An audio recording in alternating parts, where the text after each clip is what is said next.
Hello mes chers amis, ici Pauline Léniaud, j'espère que vous allez bien et je vous emmène aujourd'hui pour un nouvel épisode. Mais c'est un épisode très spécial. Il fallait quand même fêter les 6 ans du podcast, 6 ans de travail, 6 ans d'épisodes toutes les semaines, c'est un travail assez colossal.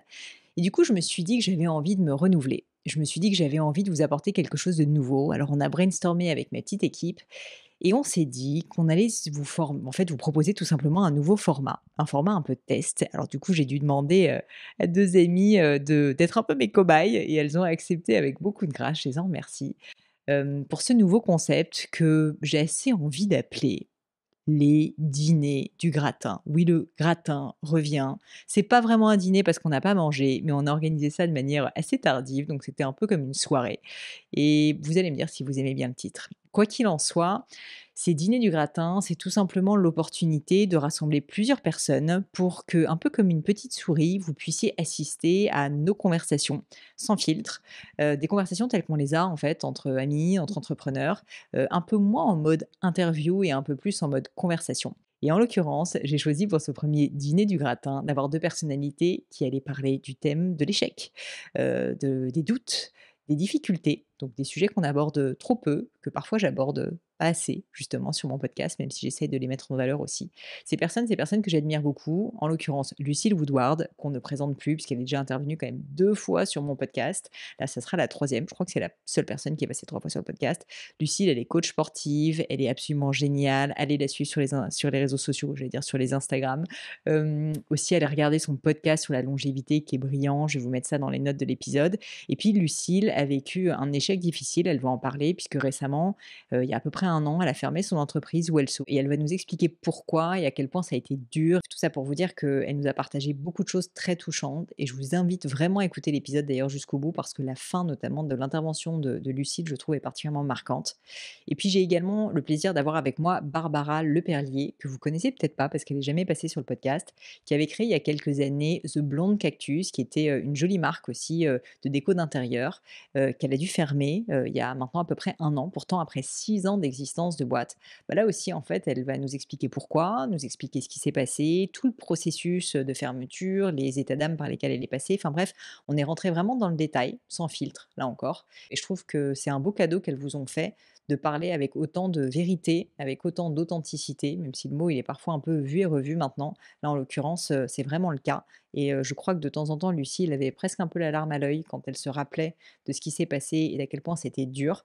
Bah, je les remercie et je vous invite à les remercier aussi sur les réseaux. Alors, envoyez un petit message sur Insta pour leur dire que vous avez apprécié ou pas cet épisode. Je suis sûre que ça leur fera très plaisir et moi aussi, bien sûr. Alors voilà, c'est reparti pour une nouvelle saison du podcast, la saison 6, si je puis dire, puisqu'on arrive dans notre 6e année. En tout cas, je vous souhaite une très belle écoute et je ne vous en dis pas plus et laisse place à ma conversation avec Lucille Woodward et Barbara Leperlier.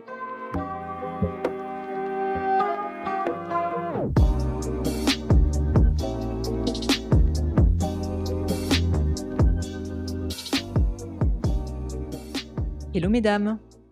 Bon alors c'est un peu bizarre ce hello mesdames, mais je voulais quand même vous dire bonjour parce que je suis très contente d'être avec vous ce soir. Nous sommes en soirée, il est 19h et c'est la première fois en fait que je veux faire ce nouveau type d'épisode inédit. Je vous remercie d'être les cobayes, les gentils cobayes qui ont accepté de se plier à l'exercice. C'est hyper sympa. Ce que je vous propose, c'est qu'on commence par faire une petite introduction rapide, que chacune en fait vous me disiez votre vie, votre œuvre, en tout cas ce que vous avez envie de me dire sur vous. C'est ça le plus important. Et puis ensuite on rentre dans le vif du sujet. Lucille, toi qui es assez rodée à l'exercice des podcasts, je te laisse si ça te va bien te présenter. Merci Pauline. Donc moi je m'appelle Lucille Woodward, je suis coach sportif et j'anime depuis bientôt 15 ans une grosse communauté de femmes sur les réseaux sociaux, YouTube, Facebook, Instagram et aussi mon blog, ma newsletter, autour du sport, du bien manger, de la remise en forme et de la longévité. Exactement, avec un super podcast d'ailleurs que je vous invite à écouter, que je mettrai dans les liens de l'épisode. Merci. Et par ailleurs, quand même tout le monde te connaît sur ce podcast puisque tu es quand même déjà passé 2 fois, tu fais partie des rares personnes à être passée 2 fois. Donc Voilà, jamais merci. 203 comme on dit et voilà. J'aurais préféré venir pour une autre raison, mais c'est pas grave. Écoute, on va passer un bon moment. Je suis sûre qu'on va passer un bon moment. Barbara, est-ce que tu peux te présenter pour les personnes qui ne te connaîtraient pas? Bonsoir Pauline, bonsoir Lucille. Donc moi je m'appelle Barbara, je suis Head of Retail pour une marque de prêt-à-porter. Et je suis une ancienne entrepreneur puisque j'ai fondé, ma marque de décoration, florale, il y a 6 ans. C'était il y a 6 Enfin, ans, ça, c'était je il y savais a pas. 6 ans, Mmh. exactement, et ça a duré 6 ans, que j'ai fermé, l'année dernière, et on va reparler du pourquoi juste après. Exactement, parce que toute l'idée de ce podcast, c'est que je me suis dit: «Il y a trop de dîners, il y a trop de déjeuners où on est entre entrepreneurs ou entre personnes qui travaillons, et où on partage un peu nos coups de tête, nos coups de mou surtout, nos moments de down, avec beaucoup de sincérité», et je regrettais que même sur mon podcast où j'essaie d'avoir beaucoup d'authenticité avec mes invités, finalement, c'est pas si facile, et donc j'avais assez envie, d'avoir mes cobayes avec moi et moi-même de me plier à l'exercice, hein, quand même, je vais me mettre en cobaye moi-même. Mais non, mais j'avais assez envie justement qu'on soit, en fait, qu'on soit dans une phase de partage et qu'on se dise un peu les choses. Et donc, toute transparence pour l'audience, bah, chacun dit ce qu'il a envie de dire, il y a aucune pression, mais en revanche, on a envie, bah, de passer une soirée ensemble où on va quand même se raconter un petit peu les choses et se partager nos moments de doute, de coups de mou, et cetera. Et alors, si ça vous va, pour vous mettre un peu à l'aise, ce que je vous propose, c'est que je commence par vous parler d'un sujet qu'on abordait juste avant de lancer le podcast, qui était ma fatigue perpétuelle parce que j'ai un rythme de vie effréné et que j'ai pas encore trouvé un équilibre total entre mes déplacements. Et ça, c'est pas si facile à gérer. Et ça a posé plein de problèmes parce qu'il y a des personnes, par exemple, qui pensent que je travaille plus forcément chez Gémeo alors que c'est faux. Non, mais c'est vrai. Enfin, alors pas dans mes équipes, hein, ça heureusement, mais à l'extérieur, il y a plein de gens qui me disent: «Mais attends, tu bosses encore chez Gémeo?» Et bah, bien sûr que je travaille encore chez Gémeo. Et donc ça a eu plein de conséquences collatérales qui ont été pas toujours faciles à gérer. Et au-delà de ça, effectivement, une nécessité, bah, d'accepter le travail à distance, qui est pas toujours facile quand on est manager. Et d'ailleurs, c'est pour ça, pour tout dire, que la solution qu'on essaie de mettre en place avec mon mari, c'est de beaucoup recruter des managers, un peu plus seniors aussi dans l'équipe, ce qu'on n'a pas toujours fait chez Géniaux. Parce qu'en fait, bah, comme je peux pas être là tout le temps, en fait, ça fonctionne pas, tu vois? Le fait que Sharif et moi, parce qu'en plus, on a quand même créé la boîte tous les 2, que les 2 dirigeants, en gros, soient pas très souvent là, c'est un vrai problème. Mmh. Pas parce que les gens foutent rien quand on n'est pas là, mais juste parce que c'est pas pareil, parce qu'on comprend moins la boîte au quotidien. Enfin, c'est quand même pas tout à fait vrai que le télétravail, c'est la Mmh, même chose, complètement. quoi. Bah, on y revient beaucoup, hein, d'ailleurs, au télétravail, hein. Enfin, tu as pas mal de boîtes, qui font un peu marche arrière sur le sujet, hein. Exactement. Mmh. Donc voilà mon coup de mou depuis, quasiment 3 ans maintenant, et qui a du coup, moi, m'a beaucoup questionnée quand j'ai commencé à me dire: «Mais peut-être qu'il va falloir que je rentre en France», et cetera. Ça a été très dur, et donc je suis passée par des phases très dures à cause de ça. Et donc je suis assez contente de vous en parler maintenant parce que, je trouve que c'est utile de montrer que même quand on fait des choix et qu'on est heureux de ces choix, il y a souvent des trade-offs, quoi. Et tu en shit, c'est-à-dire quoi? Tu te déplaces trop, tu jamais chez toi, tu sais jamais où tu habites, tu Ouais, il y a fatigué, un c'est peu, il quoi? y a, oui, c'est ça, concrètement, c'est ça, quoi. Parce qu'en plus, si tu veux, et puis quand je suis chez moi, j'adore être chez moi, mais j'ai pas mes équipes à côté de moi, donc j'ai la frustration inverse. Parce que j'ai eu des périodes où je restais beaucoup, enfin, j'étais très très souvent là-bas, et d'ailleurs, je continue à y être pas mal, hein. Mais du coup, j'ai une frustration qui est que mes équipes, elles sont pas, je suis pas avec elles, alors que j'adore en plus être avec Je elles. crois qu'il y a une notion de remise en question de la légitimité aussi, c'est en toi? Il y a quel Légitimité, tu veux dire, en tant en que... tant que manager? Je trouve que c'est assez, Bah, en tout cas, ça me questionne sur ouais, la faisabilité d'être manager à oui, distance, voilà. franchement. Mmh. Et donc ça, c'est un vrai sujet. Enfin, je sais pas, toi tu avais vécu ça aussi, non, Alors oui, et Lucille? moi je pense que c'est une des raisons principales de mes galères. Mmh. C'est que donc nous on était, une équipe on a été jusque 12 après, avant la comment on dit? Je pourrais La crise sanitaire? non, bah non, la crise Ah sanitaire, non. non, c'est, Non, au contraire, ça on vous a fait a... quand un licenciement économique, Ouais. Ah oui, OK. de toutes les équipes, on a été on était 8, 7, 8, et en gros, bah, moi, j'étais pas souvent au bureau parce qu'en fait, j'étais toujours un peu à droite, à gauche en Pour faire les prestation ou en train de faire tournages, du bien sport, sûr. à courir avec mon chien, voilà, à nager, enfin voilà, parce que ça fait aussi partie de mon travail. Et mon ex-associée était, à un autre endroit, en fait, elle habitait pas en région parisienne, donc beaucoup de télétravail, ce qui était depuis le début, en fait, comme ça, mais finalement, ça fonctionnait pas. Et nos équipes ont gardé énormément de télétravail, voilà, après le Covid et tout ça, enfin, on a gardé beaucoup de télétravail. Et finalement, en fait, on payait des loyers assez chers alors qu'on n'y était que 3 fois par semaine. Mmh. Donc sur 7 jours, on n'y était que 3 fois, à peine. Mmh. Et tout le monde n'était pas toujours là. finalement, voilà, télétravail, c'est vachement, enfin, c'est devenu la norme. Et en fait, c'est vrai que la gestion des équipes, c'est hyper difficile. Du coup, quand tu te vois, tu as 1000 trucs à dire, à faire, mais enfin, c'est pas si fluide. Donc, je pense que pour nous, ça a été quand même quelque chose qu'on aurait dû. On aurait dû. Enfin, voilà. Après, avec des sites, tu mets pas en Bah, bouteille, bien mais sûr. enfin, voilà, ça a pas contribué à nous aider énormément, même si on n'a pas du tout réussi à remettre les gens plus au bureau. Et nous, on n'avait pas forcément envie non plus. Mmh. Donc, c'est aussi des signes parfois. Tu sais, quand tu n'as pas envie d'aller au bureau, c'est aussi un signe. Mais ouais, non, je pense que vraiment, ce full télétravail ou beaucoup de télétravail, ça n'a pas beaucoup aidé. Et d'ailleurs, moi, il y a une personne que j'aime beaucoup, c'est Catherine North. Tu devrais l'interviewer d'ailleurs une Moi, fois je dans le ton connais pas. podcast, qui a créé North Communication, qui est une immense boîte de relations presse à Paris, qui est très connue dans le milieu. Et elle m'a toujours dit, il faut que tu sois là, il faut que tu sois présente. C'est toi qui donnes le ton, en fait. Dans ta boîte, en fait, ton staff sera comme toi. Ouais. Et nous, on n'y était pas. Oui, en plus, vous deux, les deux Ouais. dirigeantes, quoi. Donc, ça n'a Ça pas aidé. fonctionnait pas. Mm. Mmh. Oui, je suis assez d'accord avec cette dernière, avec cette vision-là. Ton staff sera comme toi. Après, ça t'empêche pas de faire une partie à distance ou quoi que ce soit, mais je pense que tu as quand même, tu vois, t'infuses forcément, tu distilles dans tes équipes quelque chose de, tu vois, c'est résolument palpable en fait quand tu es face à l'autre, ton énergie, etc. Elle n'est pas du tout la même qu'en distanciel. Complètement. C'est clair. Et enfin, tout ce qui est relatif à l'énergie, tu vois, la façon dont tu vas, ta posture, etc. Pour moi, c'est ça qui impulse la dynamique Mmh. au sein des équipes. Et donc, je pense que c'est vrai. Pas vrai forcément à 100%. Ça veut pas dire que demain, tu dois faire 100% de présentiel, etc. Ou que c'est 100% de TT qui va faire planter ton projet. Mais je pense quand même que tu as t'as une certaine mesure, dans une certaine mesure, c'est clé dans la gestion de tes équipes. Mais ça, bon, c'est un exemple parmi d'autres de la multitude d'exemples, en fait, de choses difficiles à gérer en tant que professionnel, parce que finalement, en tant qu'entrepreneur, c'est peut-être encore plus le cas que dans la vie professionnelle quand on est salarié, encore que on a aussi beaucoup de sujets à gérer quand on est Ouais, bien salarié, sûr. jusqu'on a encore peut-être plus de pression. Mais je pense que c'est vrai que c'est un truc qui arrive à beaucoup plus de gens qu'on ne croit. Et en réalité, je, je pense qu'on met aussi beaucoup de temps à se l'admettre. Parce que tu vois, moi, je ne sais pas combien de temps toi, t'as mis à réaliser, Lucille, avant de savoir qu'il y avait un problème, que ce soit celui-là ou un autre à la rigueur, que tu vois, le fait que vous ne soyez pas tout le temps sur place, c'était, bah, du coup, c'était un souci, quoi.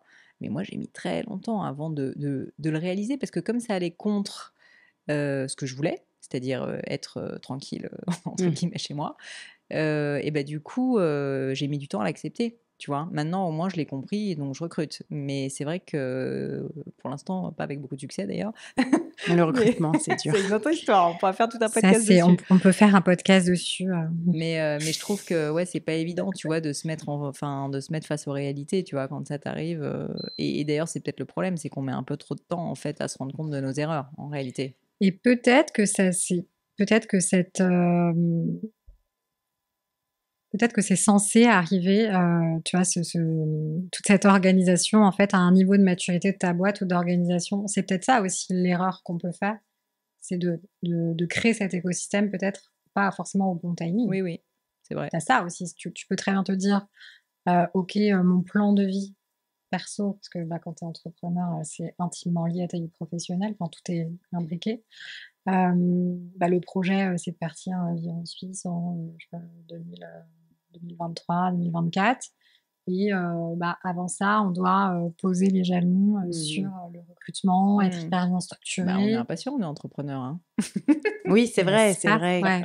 Et puis, c'est vrai que de toute façon, c'est un métier d'impulsivité, malgré tout. Tu Bah, bien sens un sûr. truc, tu vas, tu Ouais. fonces, et puis parfois ça passe, parfois ça casse. Donc, après, je pense que voilà, c'est ce télétravail, un peu cette lubie du télétravail où tu peux travailler de n'importe où, parce qu'on a des exemples en fait de gens qui y arrivent, mais c'est rarement des gens qui ont beaucoup de staff. Ouais, ouais. Ouais, tout à C'est fait.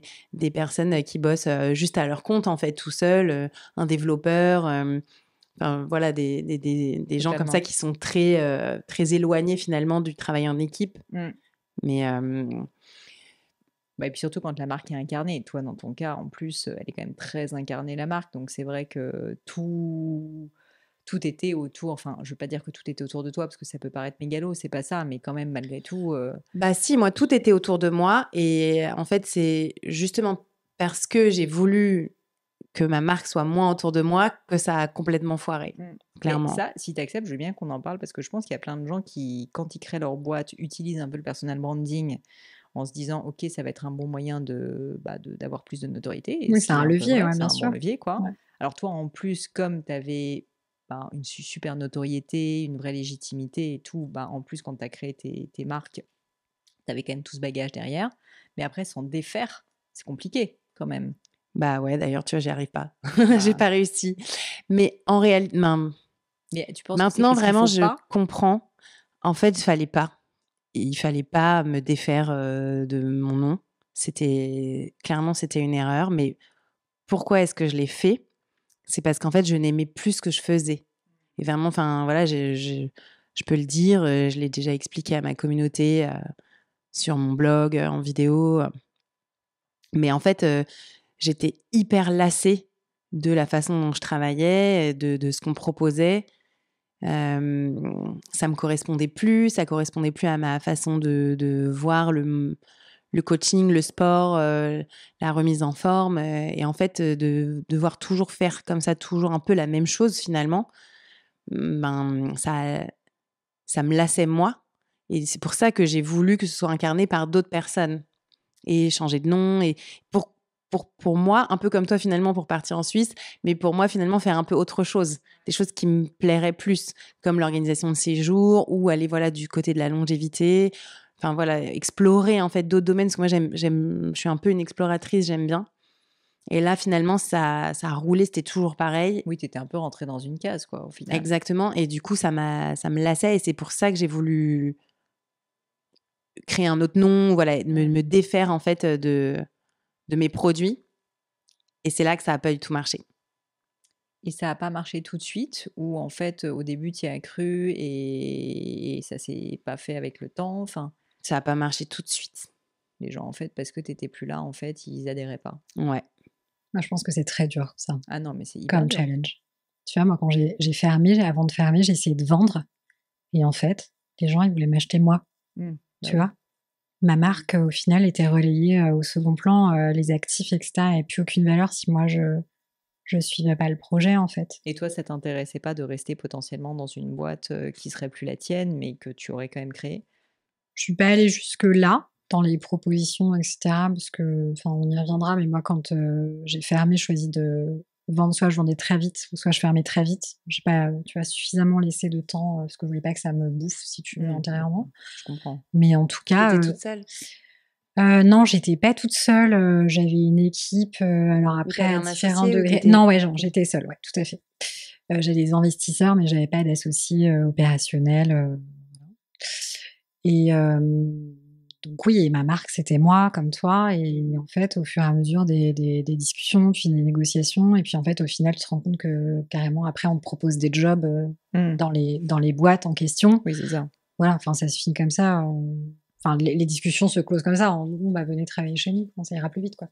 D'ailleurs, il y a plein de gens Ouais. qui rachètent des boîtes parce qu'en fait, ils veulent racheter la compétence des fondateurs, plus que Exactement, la boîte, en fait, hein. exactement. Et donc, en fait, tu vois, c'est un peu lié à ce que tu étais en train de dire. C'est que tu peux jamais, en fait, détacher ton image. Difficile, ouais. Disons que je pense que si tu pars de je crée ma boîte et je l'incarne après, je pense que ça va. Mais c'est vrai que si tu commences par être une personnalité Ouais, déjà publique et qu'après tu crées ta boîte, je trouve que c'est plus difficile. Ouais. tout à fait. C'est ça, quoi. Toi, Mm. finalement, le problème, c'est que tu avais trop de notoriété et ta communauté était trop attachée à toi, je pense. Moi, mon problème, c'est que ma communauté a senti que je me détachais, en fait. Voilà. Et c'est pas faux d'avoir essayé, parce que j'avais vraiment envie que ça marche. Mais ouais, on est trop proches. Mais c'est très bien, en fait. Du coup, Oui, c'est bien, d'un autre côté, parce qu'on se connaît, on se voit. Mais ouais, ça a fait que ce projet-là, en tout cas, a vraiment pas marché et du coup, me fait traverser un moment pas facile. Et justement, je On sent que voulais, ça te Ah touche. bah, ça touche Ouais. forcément quand tu licencies 7 personnes le même jour, Ouais, bah, ouais, ça je touche, ouais. mmh. il y a un truc que je voulais aborder aussi et peut-être, enfin avec vous 2, mais Barbara, toi, quand tu as décidé de fermer ta boîte, il y a toujours cette période assez horrible où, OK, tu as pris ta décision et je sais du coup, je l'ai pas vécu, mais j'ai vécu aussi d'autres échecs, c'est tu as pris ta décision d'une certaine manière, tu es un peu soulagée quand même parce que tu as pris ta décision même si c'est dur, mais vient après la phase où tu vois toutes les conséquences, tu vas devoir l'annoncer publiquement, tu sais que le regard des autres va évidemment peser sur toi. Enfin, il y a tout cet après qui est en général assez terrible. Et bah, toi, te concernant, je veux bien qu'on en parle si tu acceptes. Parce qu'en plus, ce qui est génial, c'est que sur tes réseaux, tu communiques quand même pas mal sur, sur cet échec et je trouve que tu le rends valorisant au sens où on voit que déjà on s'en sort très bien après, qu'on peut rebondir. Enfin, tu vois, les trucs un peu bateaux qu'on dit toujours, mais qui sont quand même une réalité parce qu'il y a peu de gens qui ne survivent pas à un échec quand même malgré tout. Et donc je voulais savoir toi, en fait, si tu peux me parler un peu de cette période, vraiment quand tu étais dans le dur de, tes émotions notamment? C'était en 2022. Mais en fait, je sais pas si j'ai processé très vite ou très lentement, parce que j'ai l'impression que ça a duré 1 an. Mais, moi, pour te poser un petit peu le contexte, déjà j'étais enceinte. J'étais enceinte de mon 2e enfant, quand j'ai vite compris, que, cette année, c'était l'année des grandes décisions et que c'était, soit ça passe, soit ça casse. En gros, la strate du début d'année, c'était soit lever de l'argent ou soit fermer. Et c'était très clair dans ma tête. Après ça, c'est mon mindset, tu vois? C'est mon mental. C'est de dire: «OK, cette année, 2021 a été, l'année du succès, pour The Blonde Cactus, on a fait, des très belles choses, on a vraiment, performé en termes de chiffres et cetera. Maintenant début 22 pardon, c'est le moment d'aller chercher de l'argent. Sauf que, c'était légèrement trop tard, je pense dans mon timing, parce qu'on commençait à amorcer une phase, Mmh. descendante et j'étais un peu moins, «désirable» entre guillemets, pour les investisseurs. Puis c'est toujours pareil quand tu es seule, machin et Mmh. cetera, tu vois? Trouver du temps pour, faire, tes decks, tes Ouais, bien trucs, tes sûr. machins, aller faire tes roadshows, et puis moi, c'était le début de ma grossesse donc c'est pas toujours pour redire, nous les femmes, les grossesses, la maternité. Moi, j'aime pas trop, ce côté un peu complainte, mais malgré tout, c'était un challenge, c'était un défi. Hem Et du coup, si tu veux, j'ai assez rapidement compris, peut-être en 1 mois et demi, que j'allais pas réussir à lever parce que de toute façon, le marché commençait à se retourner. Bah, c'est ça, c'est que le timing aussi était Et pas et le te génial. mais bien sûr.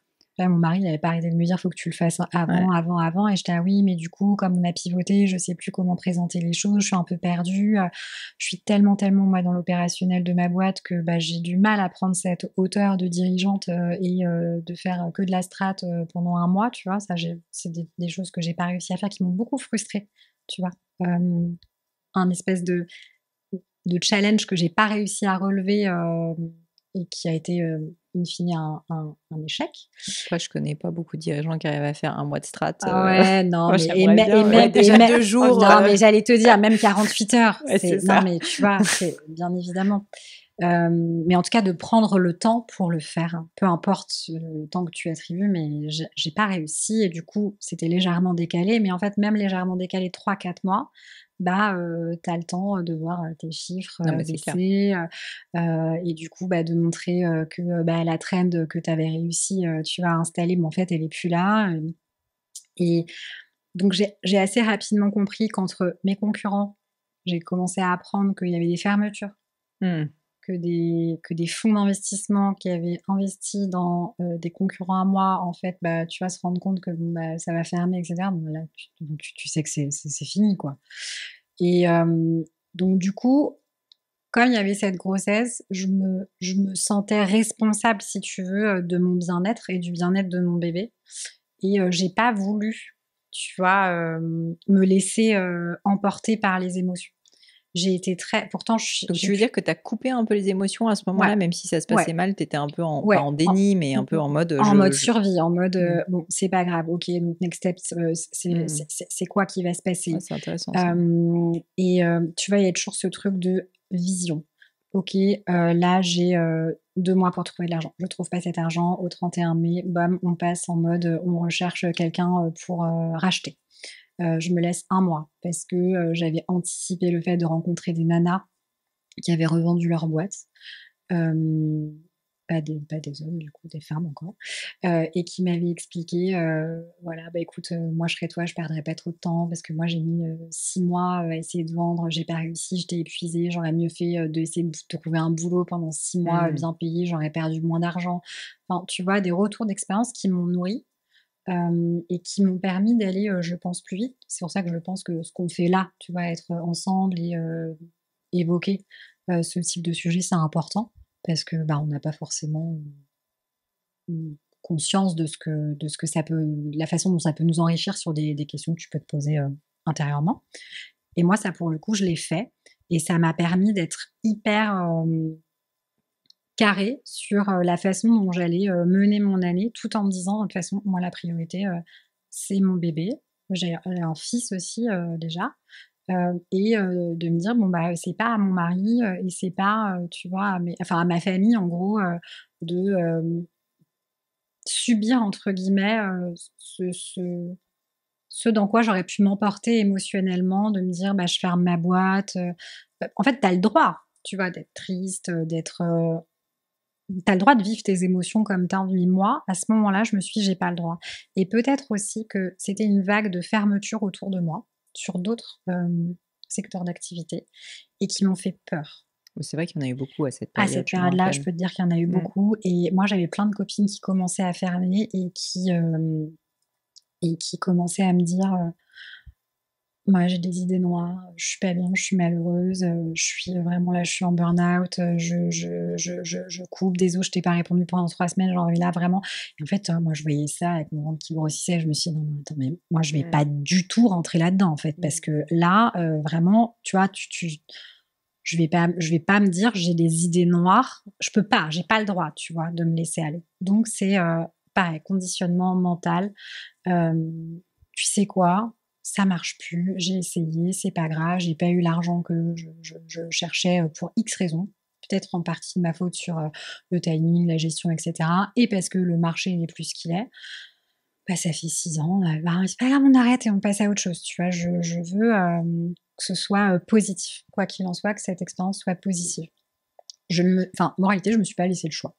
Voilà et je me suis fait un planning en me disant: «Bon, bah, là, si j'arrive pas, à, revendre et ben, on va, entamer une procédure, bah, de fermeture». Comment ça se passe une procédure de fermeture? Bah, je vais, Mmh. m'adresser à des personnes qui l'ont déjà fait, qui vont m'expliquer et cetera, tu vois? Et après, il y a l'annonce à la communauté qui, ça, pour le coup, Bah, c'est ça, hein, pas était un peu évident. était ouais, c'était plus dur. Mais je l'ai fait, tu vois, je l'ai fait après. Après la liquidation, après le tribunal et cetera.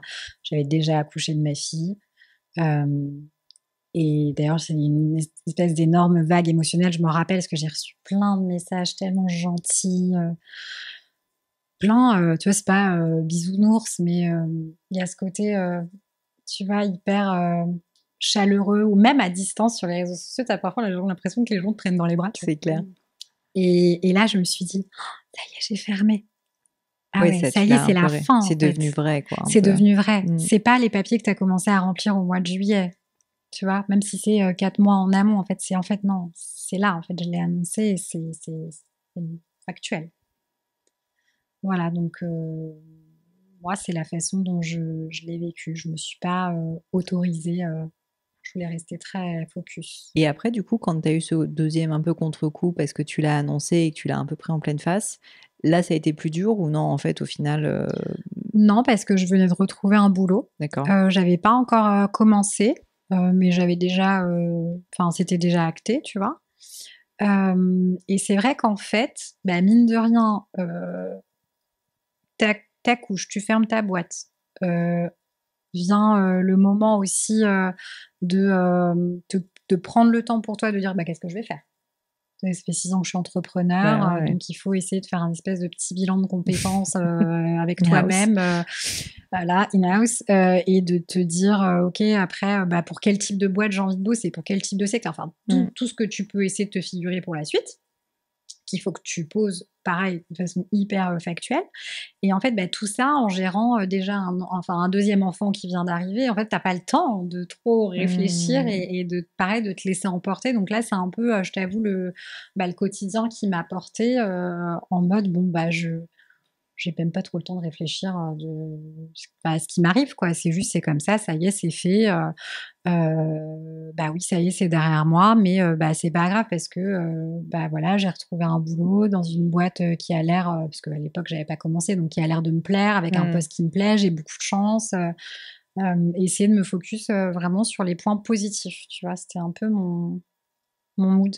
Ce que je trouve cool, en tout cas, dans ce que tu dis, parce que c'est pas si fréquent, franchement, je sais pas ce que t'en penses, Lucille, c'est que souvent, les gens qui vivent des échecs, quand ils sont dedans, c'est quand même horrible, quoi, comme truc. Donc, en fait, t'as un peu envie de franchement, t'as envie de te jeter sous un pont par moment, quand même. Mais oui. Mais d'un autre côté, oui, mais j'ai l'impression que la manière dont t'en parles, tu vois, tu l'as fait de manière assez peace, et c'est pas négatif ce que je dis, au contraire. En tout cas, un peu protocolisé, quoi. Oui, mais du coup, t'avais du recul, en fait, quoi, tout simplement, sur la situation. Après, c'est quand même pas mal dans mon mindset d'être comme ça, tu vois, déjà de base. Je suis quelqu'un qui anticipe beaucoup les choses, en tout cas qui a envie de poser une vision assez claire de là où j'ai envie d'aller, avec le chemin par lequel j'ai envie de passer. Ça veut pas dire que le chemin est pas semé d'embûches, que tu t'es pas trompé de route, etc. Mais ça, faut l'accepter déjà en amont, tu vois. Et puis c'est la capacité de l'entrepreneur de trouver des solutions qui se présentent quand tu as des problématiques et d'être hyper réactif. Mais en tout cas, je pense que de définir une espèce de roadmap personnel, en tout cas, moi, ça m'aide, tu vois, à me dire, je sais où je vais, en fait, Oui, et je ça. sais T'as où j'ai l'impression d'avoir envie le d'aller. contrôle un peu, finalement. Exactement, d'avoir le contrôle, et tout en sachant que peut-être que c'est pas comme ça que ça va se passer, mais tu développes, en tout cas, les compétences avec l'expérience. Même si je suis pas non plus super vieille, tu vois, j'ai que 37 ans. Mais d'avoir l'expérience est nécessaire pour pouvoir être agile, en fait, sur ce que j'ai pu projeter. Donc, si tu veux, cet exercice, il n'a pas été très compliqué pour moi à appliquer. Je pense qu'il y a un côté maternel, un peu, comment dire, pas animal, tu vois, mais de protection, qui me dit, ok, je suis enceinte, c'est ça ma priorité, etc. Oui, tu avais un autre sujet de priorité aussi, Ouais, ça c'est hyper exactement, intéressant. et c'est ma responsabilité en tant que mère, en tant que mère, et puis c'est aussi ma responsabilité en tant que chef d'entreprise de prendre pour le coup le recul et de dire ça ne va plus, on ne va pas aller là où on devait aller. Et là, ça y est, c'est fini. Il faut prendre cette décision-là, et elle est saine. Mais ce que je trouve intéressant dans ce que tu dis, c'est que tu as eu le recul de voir que tu n'étais pas 100% identifié à ta boîte, et qu'en fait, tu vois, tu avais cette autre priorité qui était ta famille. Mais souvent, quand on est entrepreneur, on le perd de vue, parce qu'en fait, on est tellement dans sa boîte à 100% que quand on a un échec, on le vit hyper personnellement déjà. Enfin, en tout cas, je parle pour moi, mais moi, je le vis souvent bien personnellement. Oui, bien sûr. Et puis, d'autre part, tu as un peu l'impression que le monde s'effondre autour de toi, alors à juste titre, non, le monde Oui, n'est pas... la Terre va pas s'arrêter de tourner techniquement si c'est ça. Ouais, mais c'est vrai que c'est dur de prendre le recul. Enfin, moi, j'arrivais pas du tout à le prendre. Mais justement, Lucille, moi, je serais curieuse si tu acceptes, c'est que j'ai l'impression que tu n'as pas réagi du tout de la même manière. Non, pas du tout. Au sens où, je peux imaginer que c'était dur pour toi aussi, Barbara, mais je veux dire, toi, Lucille, je sens que t'as été un peu meurtrie, quoi, quand même, par cette histoire. Ah oui, très affectée. Et je le suis encore maintenant. Bon, c'est aussi assez récent. Moi, c'était le licenciement économique, c'était en mai 2023. Donc, tu vois, c'est vraiment très récent. Donc c'est très récent. Et oui, ça m'a énormément affectée personnellement, énormément. Du coup, ça a affecté ma famille. J'en ai parlé à mes enfants. Ils sont grands, tu vois, ils ont 9 ans, 13 ans. Donc, ils peuvent quand même comprendre pour leur expliquer que c'était pas de leur faute. Mais tu vois, maman, ça allait pas trop en ce moment, son travail. Donc voilà, c'est pour ça que je suis pas forcément toujours de très bonne humeur. Mon mari m'a énormément soutenue. Et ouais, donc moi, je l'ai pris vraiment très, très personnellement, comme un échec personnel, mais parce qu'en plus, je pense que ça l'est vraiment, même si on dit non, c'est pas. Mais si, puisque de toute façon, c'était moi l'incarnante et Mais c'est une c'était décision que vous aviez prise ensemble avec ton associé. Ça venait de toi, j'ai compris, parce que c'était ton besoin de te détacher. Oui, mais le licenciement économique le licenciement économique a été pris en décision à 2 et ensuite notre séparation aussi, tu vois. Donc c'était quand même pas facile du tout. Enfin, tu as la séparation avec un associé, c'est horrible. Je vous souhaite vraiment de ne pas vivre ça. Bah, c'est comme un divorce, je pense. Quoi. Oui, bien sûr. Ouais. Alors bon, il y a quand même pas les enfants, Oui. mais oui, c'est ça, c'est un peu comme un divorce avec avocat, avec tout ce que tu veux. Tout le monde te dit ah mais t'avais pas signé un comment on dit là, un pacte d'actionnaire. Voilà, un pacte d'associés. Bah si, mais bon, t'inquiète que ça s'est quand même très mal passé. Et voilà, donc je pense que c'est la normale. Enfin, c'est normal que ça se passe pas très bien. Donc oui, moi, je l'ai vraiment très mal vécu. J'ai pas encore digéré. Je pense que ça va prendre encore un petit peu son temps. Donc pour moi, ça a été vraiment la tempête. Je dormais pas. J'ai eu plein d'insomnie. Enfin, c'était aussi difficile. Alors pour moi, c'était plus financièrement que vraiment, c'était très compliqué. Donc voilà, du jour au lendemain, on ramène plus d'argent à la maison. Donc mon mari et moi, on gagne notre vie normalement. Donc on a des crédits sur le dos. Enfin, tu vois. Bah oui, la vie, quoi. Enfin, voilà, les quoi. enfants, les crédits. Donc il faut continuer à les rembourser. Sinon, il faut vendre la maison. Donc c'est aussi tous ces sujets-là, en fait, qui sont venus bouleverser mes jours, mes nuits. Donc ouais, pour moi, c'était... Et puis voilà, de séparer tout le monde, hyper dur. Qu'est-ce que je vais faire? Est-ce que j'arrête tout? Pas? Est-ce que j'ai vraiment envie de continuer? Est-ce que j'en ai pas vraiment trop marre? Enfin, plein de questions. Qui arrivent par vague, en plus. Ouais, c'est ça, qui arrivent par vague. Enfin, tu vois, en plus, je pratique beaucoup la méditation, mais bon, tu rumines malgré tout. Enfin, tu vois, ça, je ne pouvais pas du tout méditer, j'arrivais pas, sauf quand je nageais. Alors, je nageais. Mais ouais, enfin, moi, je l'ai pas du tout vécu sereinement. Et encore maintenant, enfin, tu vois, c'est encore une blessure vraiment qui n'est pas du tout refermée. T'as envisagé à un moment de chercher un boulot? Non. Non, moi, je sais que je peux pas travailler. Je peux pas travailler pour des gens. J'ai essayé d'être salariée au tout début, après mes études, mais ça correspond pas du tout à ma personnalité. Donc, non, au pire, de toute façon, après, voilà, je me suis toujours dit, et je me le dis encore maintenant, au pire, je suis coach sportif indépendant, je fais des coachings et je gagne ma vie très bien. Et j'aime bien, en plus, tu vois, j'aime bien faire du coaching, il n'y a pas de souci, voilà. Donc, voilà, au pire, c'était ça. Mais bon. Mais parce qu'en plus, de ce qu'il y a de positif, c'est que c'est ton domaine d'expertise. Tu vois, tu as beaucoup d'entrepreneurs aujourd'hui et ce qui fait peur, et en tout cas, moi, dans les personnes avec lesquelles j'échange, qui ont pas mal de questions, etc., sur l'après, c'est en fait, donc tu as le fameux syndrome de l'imposteur qui vient toujours te hanter parce que tu es entrepreneur, tu es couteau suisse, tu sais tout faire, mais tu sais rien faire. Tu fais du marketing, tu gères ton e-shop, tu fais ta com, ton machin, mais en fait, est-ce que vraiment tu as une expertise particulière? Et ça, pour le coup, toi, tu l'as. Tu es légitime, tu vois. Donc, effectivement, si demain, tu dois basculer sur ce modèle, je pense que c'est pas quelque chose... Alors, est-ce que ça va te plaire? Ça, c'est autre chose. Mais au moins, je pense que tu as ça pour toi. Tu vois, moi, c'est le retail. J'ai fait toute ma vie du retail. Quand je me suis demandé ce que j'allais faire, tu vois, mon mari a commencé à me dire oui, il faut que tu fasses de la DA, machin, t'es tellement douée. J'étais oui, peut-être, mais en fait, je sais faire de la DA, mais en fait, je sais pas faire. Tu vois, j'ai pas fait d'école il faudrait que je retourne à l'école, machin, j'ai pas envie. Puis moi, ma passion, c'est le retail. Je vais redevenir directrice retail. Et puis, c'est c'est fine pour moi, quoi, tu vois. Et je pense que déjà, quand t'as ça, franchement, c'est... Bon, je suis toujours en train de voir le positif. Non, mais c'est bien. Mais c'est vrai que se projeter sur, concrètement, qu'est-ce que je peux faire pour ramener du beurre dans les épinards, c'est quand même important, même si c'est peut-être pas dans une même mesure, mais à un moment donné, il faut être concret. Bien sûr. Si tu te dis que tu dois tout fermer, que tu n'as plus rien, tu as une responsabilité vis-à-vis de ta famille. Du coup, moi, c'est ça qui m'a un peu sauvée, entre guillemets, c'est le besoin d'argent. Ouais. Non, mais c'est horrible à dire parce Bah que non, moi je trouve j'aime pas. beaucoup le mindfulness, tu vois, vivre avec son cœur Mais et ça t'a tout. ramené un truc concret, Mais quoi. en fait, Vivre avec son ce qui cœur. m'a vraiment permis finalement de garder un cap et de pas avoir trop d'idées noires, voilà, et de m'en sortir pas trop, enfin voilà, assez vite finalement. C'est cet acquis. C'est ce besoin d'argent, quoi, clairement, pour voilà, garder notre maison, notre voiture. Et du coup, voilà, je me suis un moment dit, bon, bah putain, il me faut une idée, quoi. Il faut qu'en septembre, j'ai quelque chose, tu vois, parce que sinon, enfin, on va pas pouvoir. Donc voilà, c'était en septembre. Qu'est-ce que je fais? Est-ce que je redeviens coach sportif? Et il n'y a pas de souci, c'est très bien. Mais voilà, avec l'emploi du temps, c'est compliqué parce que quand tu es coach sportif, c'est génial.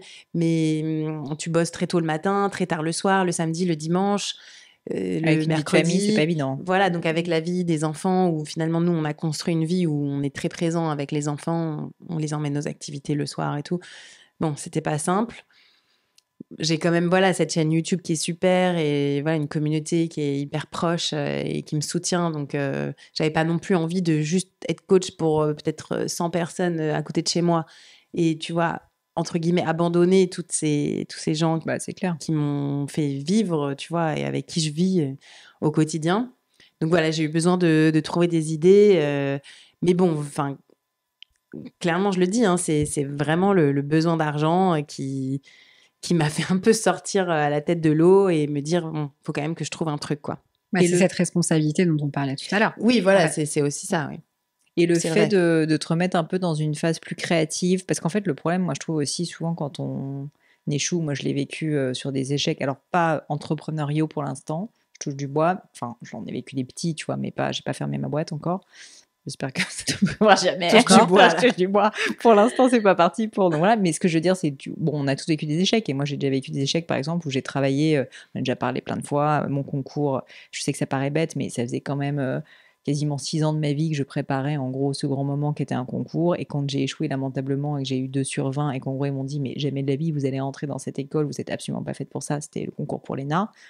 Alors ça paraît débile de le dire comme ça, mais sur le coup, ça a été Bah non, mais- une remise en question de mon identité et Bah, bien de sûr. 6 ans de ma vie. Et je me suis dit, mais en fait, qu'est-ce que je vais faire? C'était retour à la case départ. Je me suis dit, mais ça fait 6 ans que je bosse pour quelque chose et c'est absolument pas ce que je vais faire, mais qu'est-ce que je vais faire? Enfin, c'était vraiment. Alors, il n'y avait pas la problématique financière, parce qu'en tout cas, j'avais pas de sous, puisque j'étais déjà étudiante à l'époque. Mais ce que je veux dire, c'est qu'il y avait quand même cet enjeu-là. Et moi, je me rappelle que ce qui m'a vraiment remis le pied à l'étrier, c'est quand j'ai commencé à me projeter dans l'après et à commencer à essayer de chercher. Enfin, c'est même pas que je cherchais des trucs à faire, mais j'ai commencé à réactiver mon mindset un peu plus créatif de je crée des choses. Alors qu'avant, j'étais plus dans la complainte et dans l'analyse de pourquoi ça avait échoué, qu'est-ce que j'avais mal fait, Ouais. et est-ce qu'il faut que je le refasse différemment, est-ce qu'il faut que je réessaye encore, tu vois. Et ça, c'était très délétère dans mon état d'esprit, parce que j'étais très centrée sur moi, finalement. Et quand j'ai commencé à m'intéresser plus à, ok, bah concrètement, il y a cette idée qui m'intéresse et j'ai envie de la lancer, et du coup à travailler là-dessus, j'ai un peu moins pensé à mes problèmes, même s'il faut mettre du beurre dans les épinards, donc voilà. Mais je trouve que c'était un changement de mindset, en tout cas dans mon cas, qui a été très bénéfique, tu vois, pour m'en sortir. Je sais pas si toi, ça t'a fait un peu ça. Si, ça m'a fait du bien. En gros, tu vois, je sais pas, je me suis un peu donné. Enfin bon, financièrement, j'avais 2 mois Oui, t'avais pas pour, beaucoup de temps euh, pour réfléchir, pour quoi. réfléchir, voilà, clairement. Et il fallait qu'en septembre, je sorte quelque chose, quoi. Et du coup, voilà, tout le mois de juillet-août, j'ai un peu gambergé. Qu'est-ce que je peux faire? Qu'est-ce que je peux faire? Et du coup, oui, ça m'a vraiment fait du bien, en fait, tu vois, de me dire de quoi j'ai vraiment envie Mm. pour faire plaisir à ma communauté, mais pour me faire plaisir à moi aussi, enfin, tu vois, un vrai projet qui me fait vraiment kiffer, Qui est un peu de table rase, que tu le j'ai fais jamais comme tu veux. osé faire aussi, Mm. tu vois, parce que finalement, ce que je propose maintenant, c'est un peu ce que je voulais faire, tu vois, sur le long terme comme ça, mais c'était pas vraiment vendeur, c'était pas simple à fabriquer. Donc voilà, je me suis dit, bon, bah écoute, j'essaye, je tente, tu vois, je propose et puis on verra, quoi. Donc, Puis mine de rien, avec moins de contraintes, parce que quand tu le faisais avec Welso à l'époque, qui était donc là le nom de la marque que tu avais créé, donc où tu t'étais détaché de ton identité, mine de rien, tu avais toute l'équipe encore. Donc, ça veut dire qu'il faut créer un système qui fonctionne avec une grosse équipe. Ouais. Alors que là, tu peux le faire de manière beaucoup plus agile parce qu'en fait, Oui. c'est toi. Bon, C'est ça. Alors après, du t'as coup, pas c'est les un peu moyens, à du coup. l'arrache. Oui, voilà. Oui, oui. Mais oui, voilà, du coup, c'est plus réactif, créatif. Tu peux changer tes idées, faire plus, faire moins, comme ci, comme ça. Donc, après, moi, je sais que c'est comme ça que j'aime bien travailler, en fait. Finalement, le côté un peu grosse machine, prévoir très en avance, tout, ça me correspond pas trop, en réalité. Et finalement, d'un seul coup, je me suis sentie vachement plus libre de créer, de faire, de changer, de proposer aussi, de tester. Et en fait, c'est vraiment comme ça que j'aime bien travailler. Mais ça se sent d'ailleurs, je trouve, que t'es plus comme ça, en fait. C'est plus ton état d'esprit plutôt que le côté un peu, pas procédurier, c'est pas le truc, mais tu vois, machine, comme tu dis. Oui, c'est ça. En fait, on s'était un peu transformé en machine à faire des programmes de remise en forme, ce qui est très bien. Hein. Bah, ça marche. Enfin, Mais... voilà, ça marche. On a fait faire du sport à des milliers de gens, donc c'est super. Mais en fait, voilà, c'était un peu ronronnant. Et en fait, plus on était nombreux, plus il fallait organiser en avance, tu vois, les tournages, comment t'allais être habillé, quelle couleur. Enfin, tu vois, tous ces trucs-là qui finalement, c'est très bien parce que c'est plus beau, ça fait plus pro, mais en fait, c'est un détail. Au final, l'important, c'est vraiment les mouvements de sport que tu proposes, la cohérence, tu vois. Et ça, c'était devenu un détail. Et finalement, le plus important, c'était l'orga, tu vois, avec qui on avait travaillé, le process, ça, c'était devenu le plus important.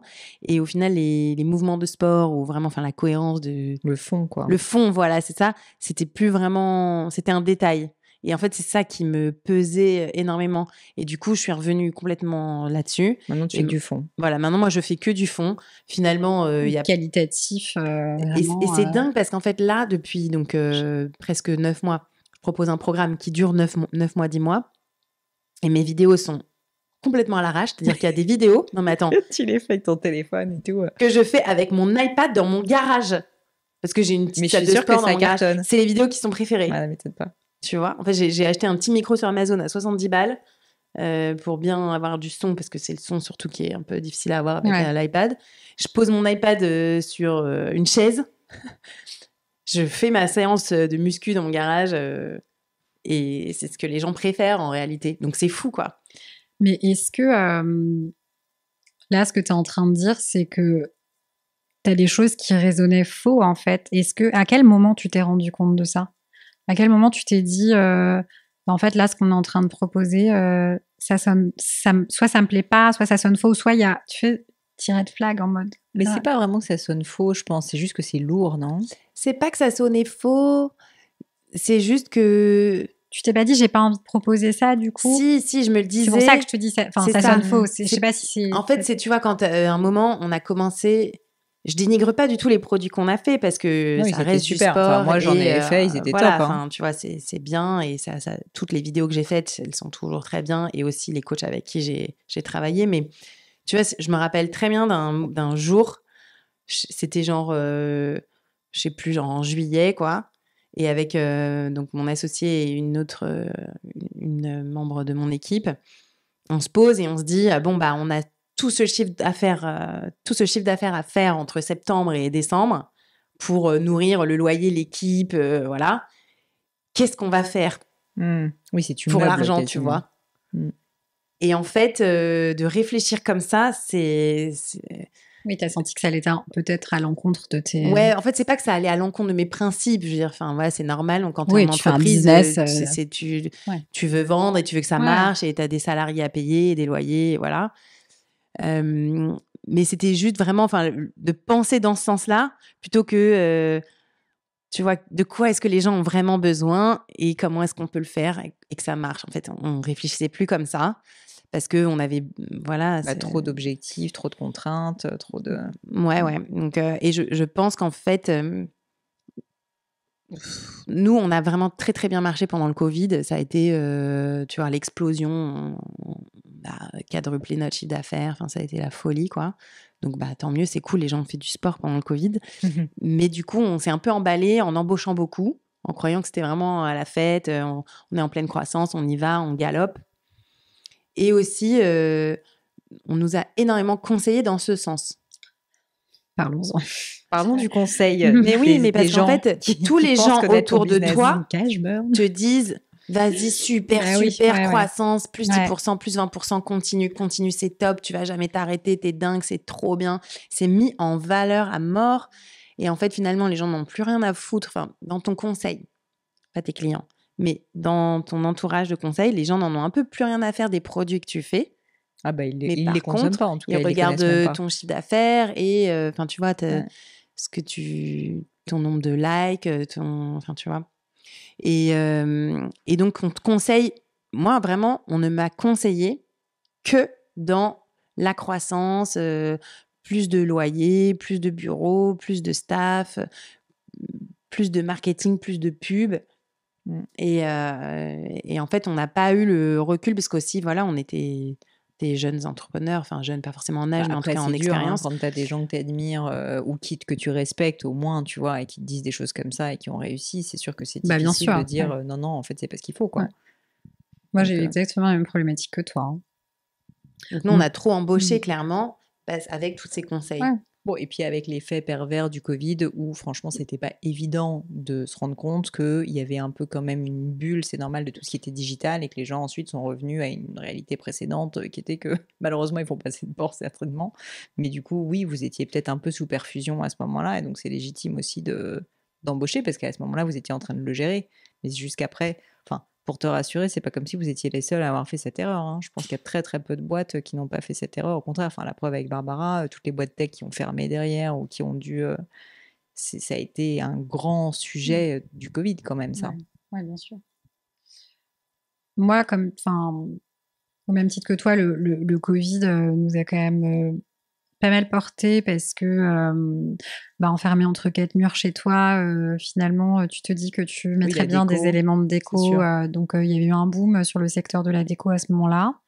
Nous, on était catégorisés comme fleuristes, donc on a le droit d'être ouvert et de faire des événements même quand il y a les confinements. Ah, intéressant. C'était pas mal. Donc c'était la profession indispensable, là. Comment ça s'appelait? Comment ça s'appelait? Les produits de première nécessité, je sais pas comment voilà, les fleurs, produits de première nécessité. En tout cas, bon, pas pendant la première vague où on était vraiment confinés 3 mois, mais tu vois, on avait les restrictions sanitaires et moi, j'avais le droit quand même de faire des événements, etc. Et en fait, en pivotant et en faisant les événements et en m'éloignant un peu de mon produit historique, qui était à la base la plante dans le pot vintage, etc., mais qui n'était absolument pas scalable parce que tu peux pas en faire 10 000, tout est unique. Par contre, quand on s'est mis à proposer des bouquets de fleurs séchées, etc., et qui là, pour le coup, tu peux en faire à la chaîne, et finalement, tu te dis c'est génial, ça va être, tu vois, moteur, etc.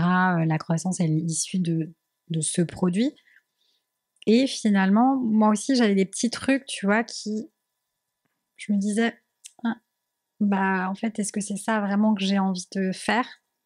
En tout cas, est-ce que j'ai envie vraiment de proposer ça? Donc au début, c'est cool parce que tu es un peu la seule marque à le proposer à Paris, donc c'est assez novateur. Mais finalement, avec les mois, quand tu as Truffaut qui commence à distribuer des fleurs séchées ou chez Emma, etc., là, tu te dis, quelle est ma valeur ajoutée? Puis pour que les gens ils viennent dans tes événements et qu'ils te disent, ah oui, mais le blé, il est à 2 € chez Emma et pas à 3 €. Ouais, moi, je suis pas Emma, en fait. Et tu vois, tout ça, il y a un moment où je me suis dit, si mon produit devient mass market, déjà c'est plus trop ma cible, ça c'est un peu l'ego, mais ça me fait chier. C'est pas pour ça que tu l'as fait, quoi. En tout cas, ça te ressemble exactement. pas. Exactement. Ça me ressemble pas, j'ai pas forcément envie de ça. Et après, ça vient soulever aussi d'autres problèmes un peu durables, écologiques, pour lesquels moi j'avais fait du recyclage sur mes objets parce que j'avais envie de porter un message sur l'upcycling. Et du coup, en fait, tu t'aperçois que des bouquets de fleurs séchées, même si moi je le fournissais pas du tout en Chine ou quoi que ce soit, comme des marques qui peuvent le faire aujourd'hui, mais quand même, tu commences à, quand tu grattes un peu les provenances, les trucs, les machins, les colorants, tu essayes de sourcer correctement, mais ça devient très cher et puis plus ça va et tu regardes aussi ton produit historique qui s'éloigne et le message que tu avais envie de porter et qu'au final, tu te dis: «Bah, est-ce que c'est vraiment ça que j'avais envie de faire? Je suis pas sûre». Et je pense, pour revenir à la première réflexion qu'on a eue sur la fermeture, que ça m'a aussi aidée dans mon process de fermeture. À être comme j'étais un peu plus détachée de mon...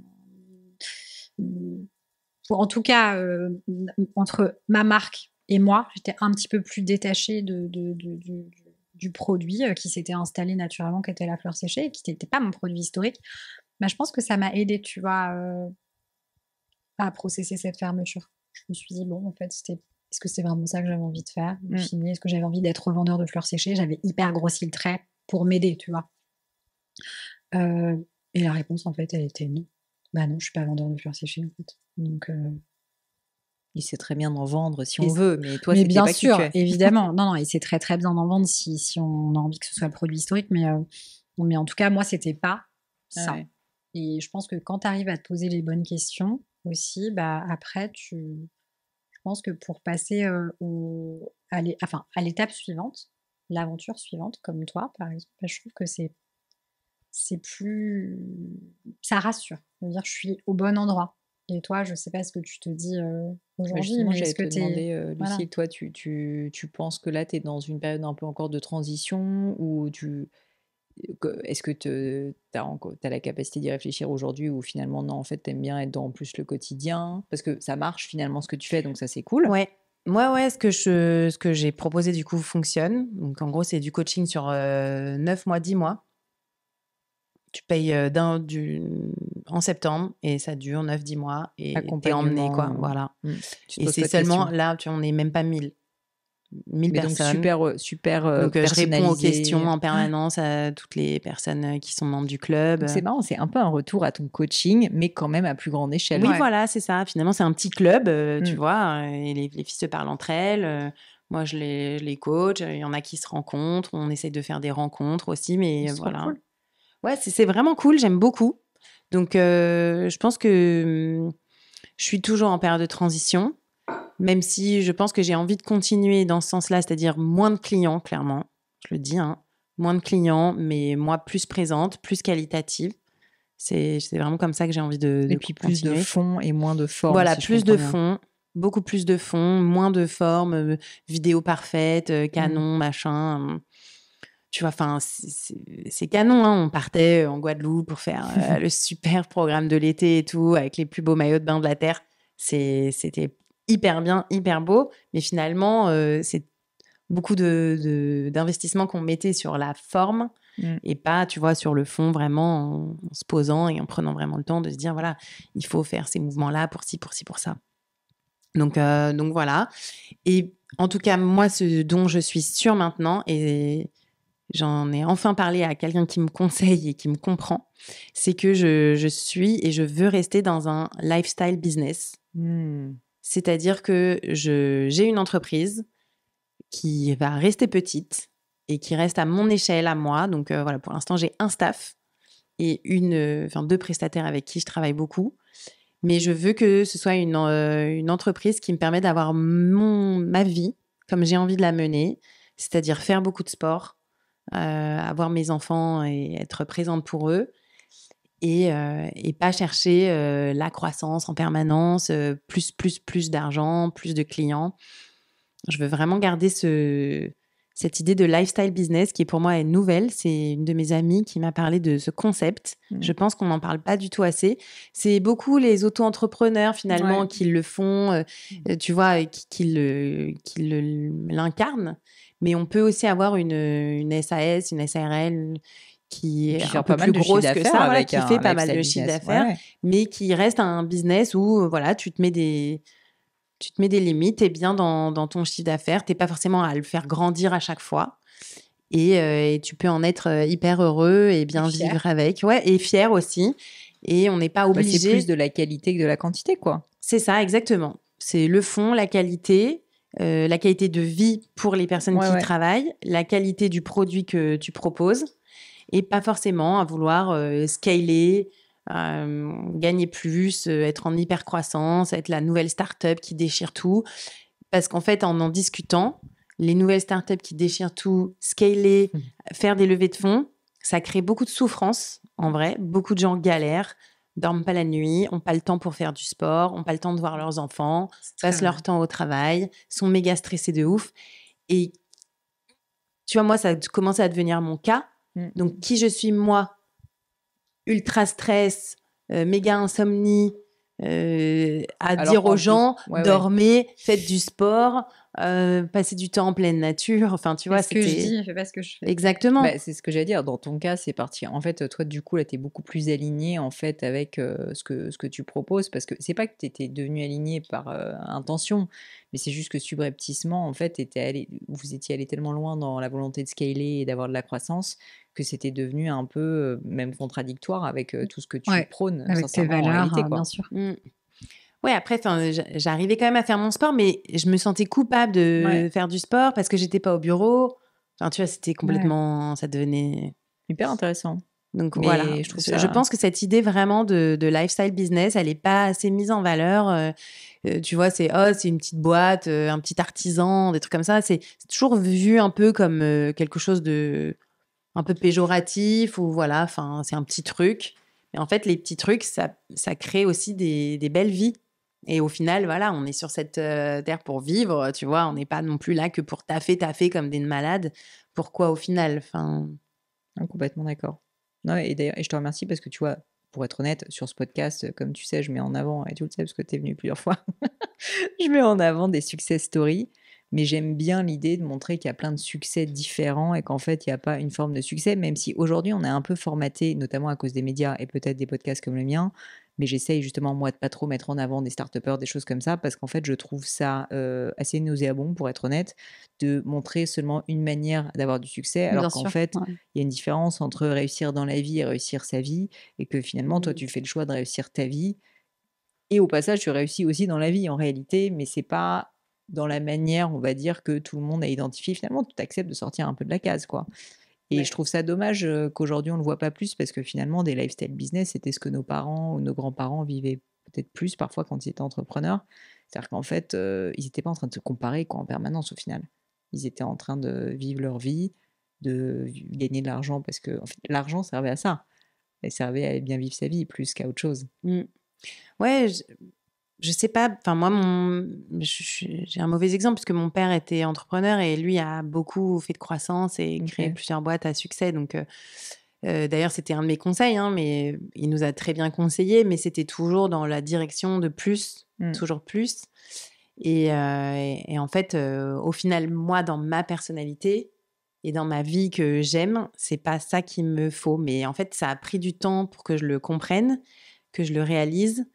Et maintenant, vraiment, enfin, je le sais, je l'ai écrit et voilà, enfin, je veux plus rentrer dans une idée de grandir et je veux garder une qualité de vie dans mon entreprise et une qualité de ce que je propose.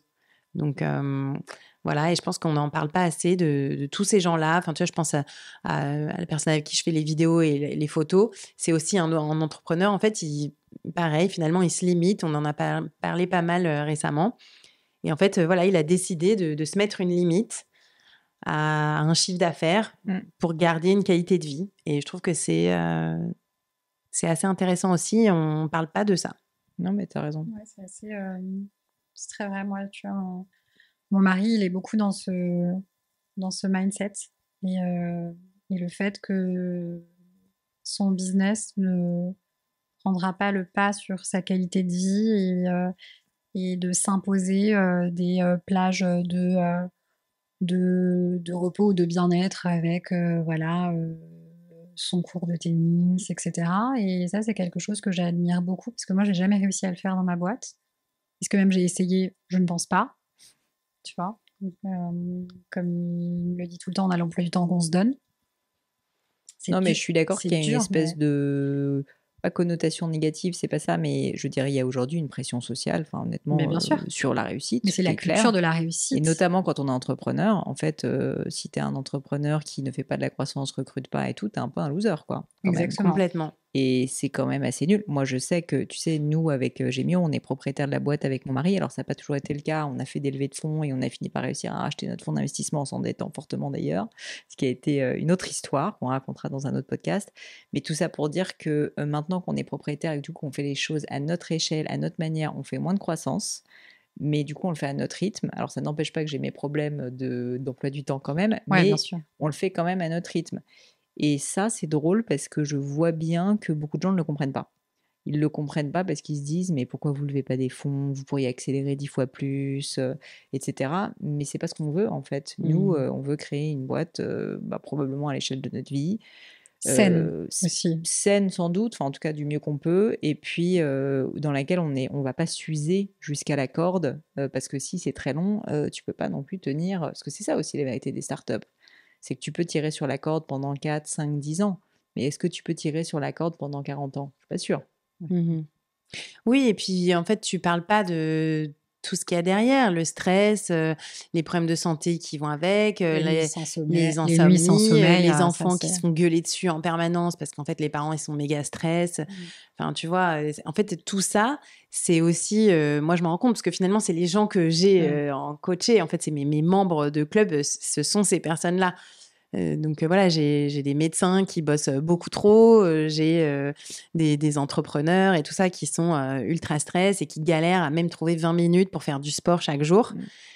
Et voilà, donc c'est vrai qu'on met vachement en avant le succès, la croissance, c'est top, mais quand tu grattes derrière, il y a forcément, pas toujours, hein, j'en suis sûre qu'il y a beaucoup de gens qui font de la croissance et qui ont un lifestyle parfait, mais c'est quand même assez rare.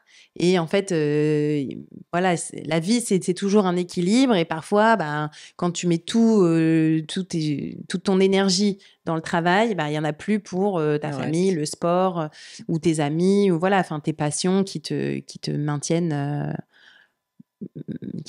aussi hors un peu de ton boulot, quoi.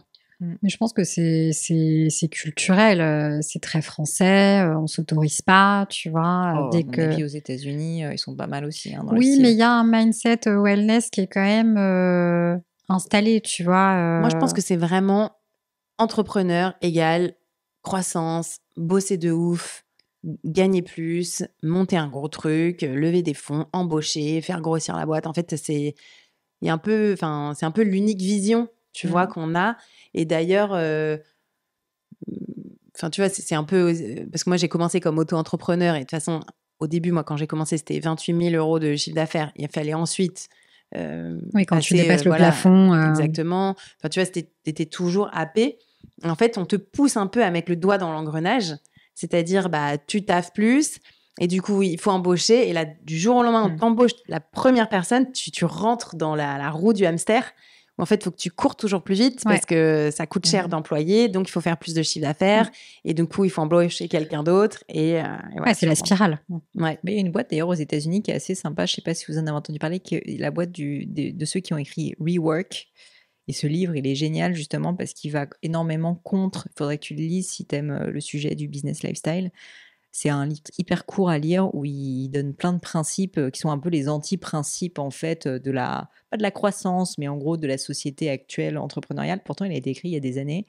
Et typiquement, c'est une boîte, je crois, où ils n'ont jamais levé de fonds. Ils ne cherchent pas à faire particulièrement de la croissance parce qu'en fait, ils sont rentables et ça vit bien comme ça. Ils ne cherchent pas à faire beaucoup plus de clients, mais ils apportent le meilleur service possible à leurs clients, à leur échelle, et ils ne cherchent pas à révolutionner le monde, tu vois. Et je trouve ça assez rafraîchissant, au final. Bah, moi, c'est ce que je veux faire maintenant, tu vois. Je veux être là-dedans. Je veux pas révolutionner le monde du coaching en ligne ou quoi. Enfin, tout existe déjà, de toute façon.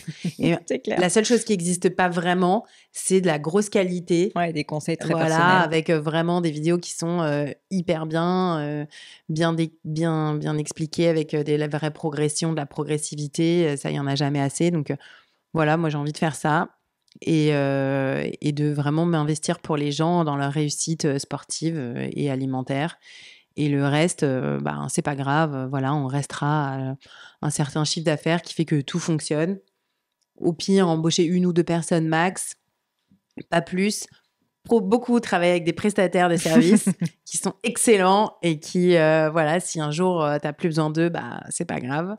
Ils seront OK avec ça. Et du coup, ça libère vraiment. Moi, je me suis libérée vraiment en m'autorisant ça et en le disant. Donc, vraiment le dire autour de moi. Tout le monde dit alors maintenant, tu vas faire quoi? Tu vas faire quoi? Bah, en fait, je vais rien faire. Voilà, je vais pas recréer un truc nouveau. Et tout le monde me dit là, oui, mais c'est encore trop tôt. Tu sais pas, tu vas certainement reconstruire un truc et tout. Peut-être pas. Et c'est pas médiocre en fait. Non. C'est juste qu'au contraire, ce que je fais, c'est hyper bien. Mais je suis sûre que les milliers de personnes qui suivent tes formations, ils sont hyper contents. Oui, je pense que c'est vraiment bien. Enfin voilà, j'ai que des bons retours. Bon voilà, il y a toujours des gens qui sont pas contents, mais l'immense majorité est vraiment contente, me le dit très honnêtement. Donc voilà, j'ai envie de faire ça bien et c'est tout.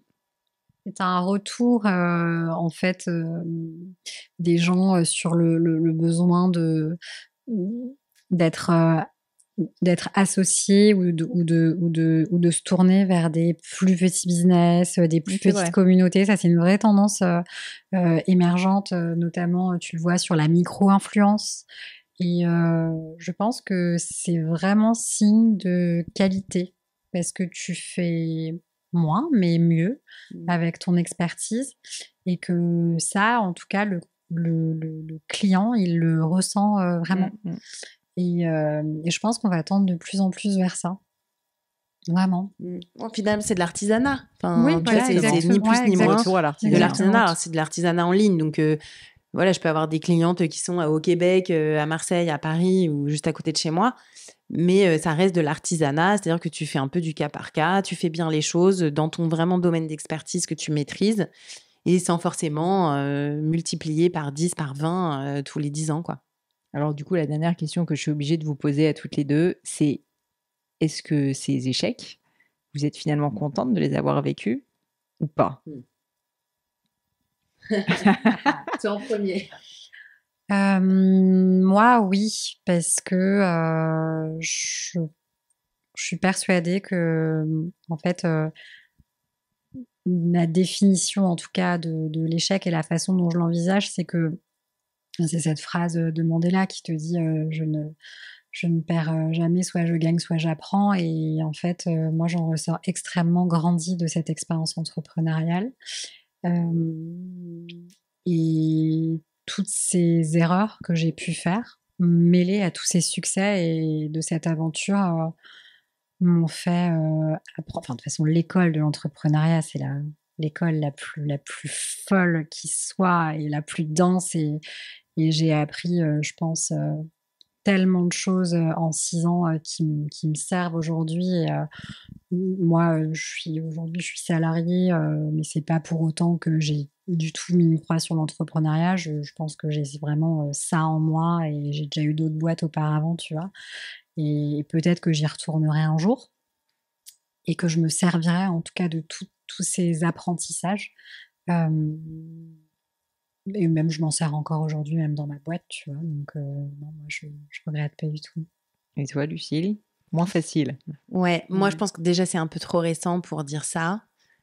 Humainement, pour ça, c'est quand même vraiment quelque chose qui restera, je pense. J'ai trouvé ça vraiment très dur de me séparer des salariés, même de mon associé. Enfin, ça a été vraiment des moments très durs personnellement, humainement. Donc, je suis pas contente de l'avoir vécu. Et en revanche, je pense que pour moi, pour ce que je propose maintenant, les produits que je propose, je préfère. Donc, voilà, T'es plus alignée, quoi. Voilà, je suis plus alignée, je préfère proposer. J'aurais bien aimé finalement avoir eu cette idée avant. Et peut-être qu'on aurait pu, tu vois, la faire vivre avec... On se rend compte qu'on a appris des trucs, mais on aurait aimé apprendre de manière un petit peu plus simple, quoi. Ouais, et d'avoir l'idée avant. Peut-être que ça aurait mieux marché, mais peut-être pas. Donc, je sais pas, en fait. Tu peux jamais savoir. Donc, bon. En tout cas, moi, j'ai encore un dernier petit mot à dire, mais plus pour les gens qui nous écoutent. C'est que, en fait, vraiment, moi, c'est ma communauté qui m'a sauvée. Hein. Là, au mois de septembre, quand j'ai proposé mon produit en leur expliquant que j'étais dans la pire des galères. Tu l'as dit, ça. J'ai expliqué. Hein, ouais, j'étais méga honnête. J'ai tout expliqué. Et donc, elles m'ont fait confiance, hein, donc près de 1000 personnes C'est quand même dingue. qui ont acheté un truc qui n'existait pas. Je leur ai dit, voilà, ça n'existe pas, mais faites-moi confiance et ça va être super bien. J'ai vraiment... Elles ont bien fait de te faire confiance. Oui, je pense qu'elles ont bien fait de me faire confiance.